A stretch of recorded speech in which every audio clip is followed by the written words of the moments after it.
لیکن شہباز شریف صاحب کے ایک سٹیٹمنٹ سے میں بات شروع کرتا ہوں. انہوں نے کہا کہ عمران خان نے ملک کو خطرناک صورتحال پر پہنچا دیا تھا, ہم نے سنبھالا ہے. یہ شہباز شریف صاحب کہہ رہے ہیں. اور انہوں نے کہا ساتھ ہی کہ ہم نے آنے کے بعد اس ملک کو سنبھالا ہے. جب بھی انتخابات ہوں گے مسلم لیگ نون بھاری اکثریت سے کامیاب ہو جائے گی. تو انہوں نے ایک سیاسی اور معاشی صورتحال پر تبادلہ خیال کر رہے تھے ایک میٹنگ میں, وہاں پہ انہوں نے یہ بات کی ہے. اور یہ مختلف ٹی وی چینل کو خبر بھیجی گئی ہے, وہاں پہ یہ چلی بھی ہے. لیکن بات یہ ہے کہ عمران خان صاحب نے حالات اس ملک کے اتنے خراب کر دیے تھے کہ کورونا کے دوران بھی یہ ملک ڈیفالٹ نہیں کیا.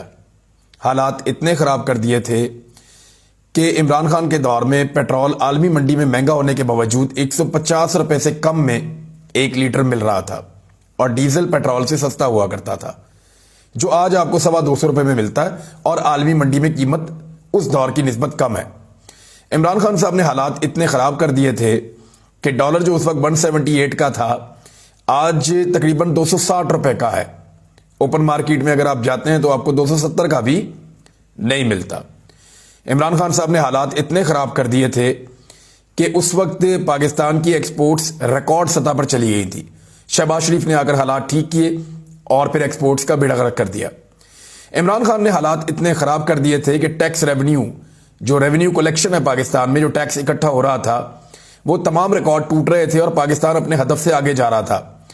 شہباز شریف نے آ کے حالات کو اتنا بہتر کر دیا کہ اب ریونیو کلیکشن کا جو ہدف ہے وہ بھی پورا نہیں ہو پا رہا.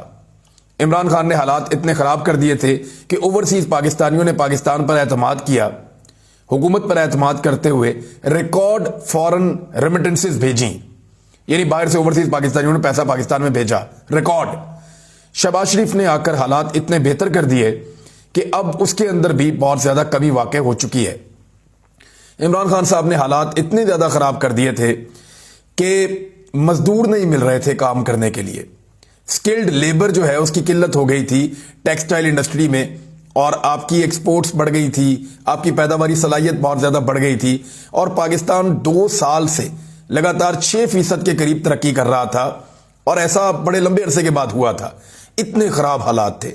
اور جب شہباز شریف نے آ کر سنبھالا تو پاکستان کی گروتھ کہاں پہ ہے. یہ جب ریکارڈ بنے گا سال کے بعد تو آپ کو پتا چلے گا کہ کتنا بیڑا غرق انہوں نے کیا ہے ان مہینوں کے اندر, یا یہ جو 1 سال پورا ہونے والا ہے, اس 1 سال میں انہوں نے کیا کچھ کیا ہے.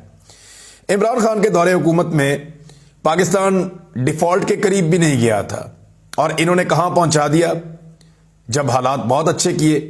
وہ سارا کچھ آپ کے سامنے ہے. اور بہت ساری چیزیں, مہنگائی عمران خان کے دور میں بہت کم تھی, یعنی 55 روپے کلو کا آٹا کر کے عمران خان نے حالات بہت خراب کر دیے تھے, اور 150 روپے کلو آٹے میں شہباز شریف نے حالات کو سنبھال لیا ہے. ایسی بے شمار درجنوں مثالیں میں آپ کو دے سکتا ہوں جو عمران خان صاحب نے حالات خراب کیے تھے اور شہباز شریف نے آ کر بقول شہباز شریف کے سنبھالے ہیں. 1-2 مثالیں آج کی خبروں میں ہیں, یہ ذرا آپ سنیے. ایک تو یہ ہے کہ ڈالر کی قلت کی وجہ سے جو غیر ملکی شپنگ کمپنیز ہیں, کئی کمپنیاں پاکستان میں کام بند کر چکی ہیں.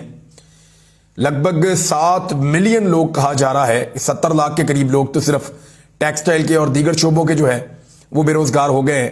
پہلے یہ ڈیٹا کم تھا, لیکن پھر جب ٹیکسٹائل انڈسٹری والوں نے خود بتایا تو انہوں نے کہا جی بے شمار لوگ بے روزگار ہو گئے ہیں. حالات شہباز شریف صاحب نے ایسے سنبھالے ہیں کہ گورنر اسٹیٹ بینک کو جو انڈسٹری بند ہوئی ہے اس کی چابیاں تاجروں نے اور صنعت کاروں نے تحفے میں دی ہیں, یہ بھی 2 دن پہلے. تو ڈالر کی قلت کی وجہ سے غیر ملکی شپنگ کمپنیوں کا پاکستان میں کام معطل کرنے پر غور. اب وہ کہتے ہیں ہم نے پاکستان کے اندر خدمات کی فراہمی معطل کر دینی ہے. بہت ساری کمپنیاں پہلے ہی پاکستان سے بھاگ رہی ہیں. یہ حالات انہوں نے پیدا کر دیے ہیں پاکستان میں. اور ایک اور خبر, شہباز شریف صاحب نے پہلے کلیم کیا تھا کہ عمران خان نے چین اور دوست ممالک کے ساتھ, یعنی سعودی عرب, UAE, چائنا, ان کے ساتھ تعلقات اتنے خراب کر دیے کہ میں آپ کو بتا نہیں سکتا. بھئی اگر ہوتے تو بتا سکتے نا, بتا نہیں سکتا کا کیا مطلب ہے. اور اب اظفر احسن صاحب, یہ سابق وزیر مملکت ہیں اور چیئرمین سرمایہ کاری بورڈ رہے ہیں, محمد اظفر احسن, انہوں نے کہا ہے کہ اس وقت سعودی عرب اور چین دونوں پاکستان سے ناراض ہیں, جبکہ الیکشن کرانے سے بھی مسائل حل نہیں ہوتے ہوئے دکھائی دے رہے, کیونکہ 98%